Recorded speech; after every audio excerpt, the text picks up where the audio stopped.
there are a lot of industries that have a long tradition. 3D stereography these days, it's a fairly new business.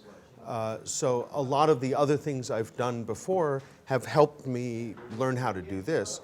But a lot of my background is in visual effects as a director of photography.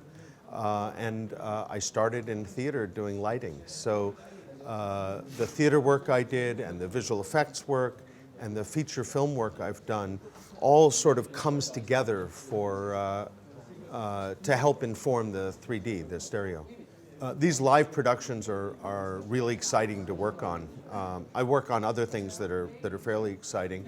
I'm very lucky to have been involved in the Batman movies, in Inception and Interstellar, and I've also worked on the Hunger Games movies.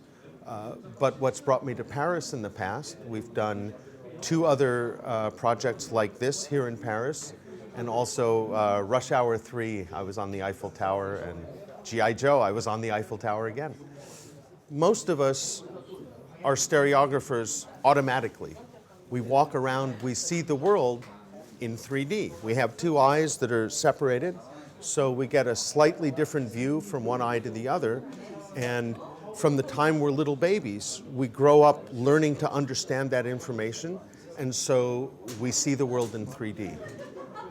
When we make a film in 3D, we have to cheat a little bit because we have action that we want it to feel really, really close. We have action that we want to feel really, really far back.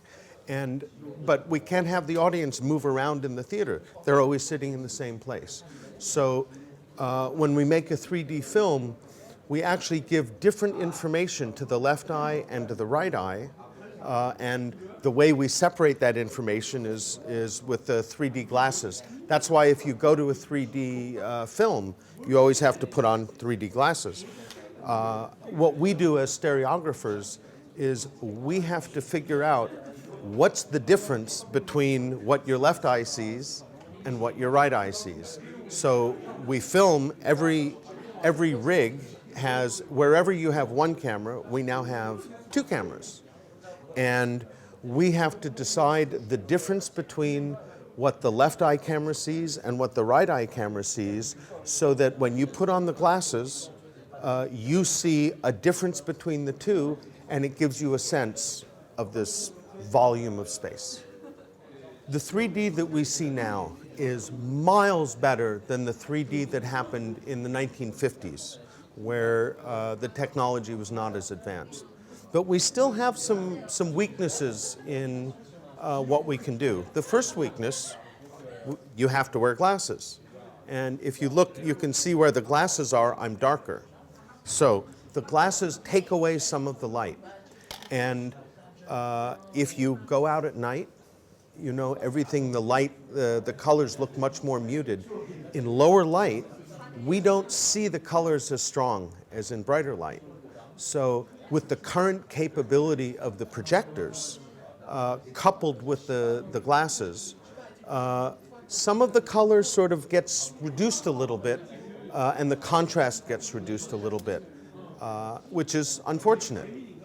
Now the good news is technology is always marching on, and we have new projectors that are beginning to show up in different theaters. They're so-called laser projectors. They provide much more brightness to the screen.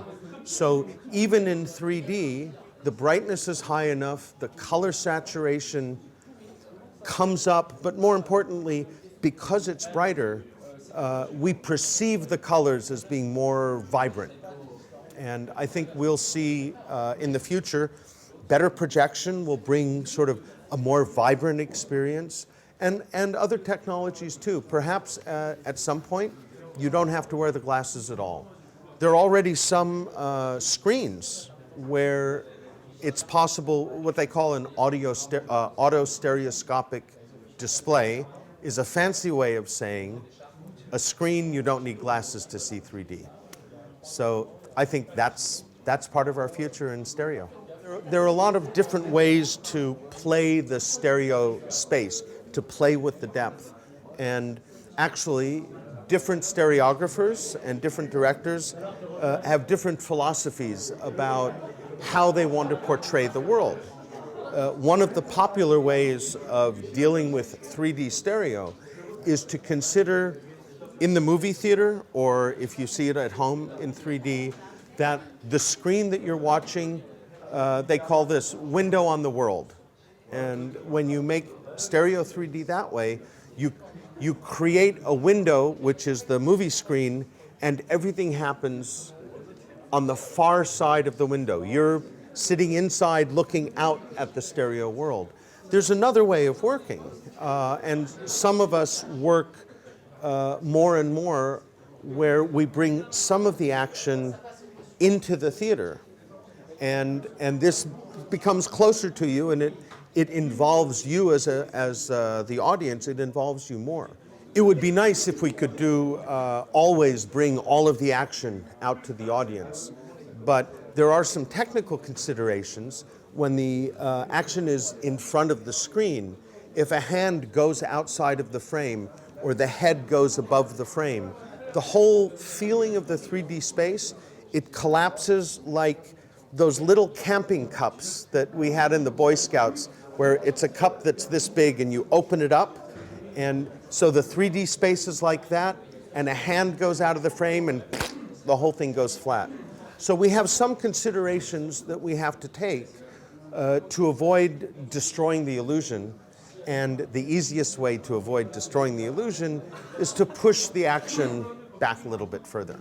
Once you decide to film something or photograph something in stereo 3D instead of trying to do it afterwards, and Star Wars is an example of something where they filmed it in 2D and then they created the 3D artificially. They didn't film it in 3D. When you decide that you're going to photograph it in 3D, you have a lot of freedom in what you can do. You can put the space wherever you want, but you do have technical considerations that in order not to have the thing sort of fall apart, you have to find the right way to play it.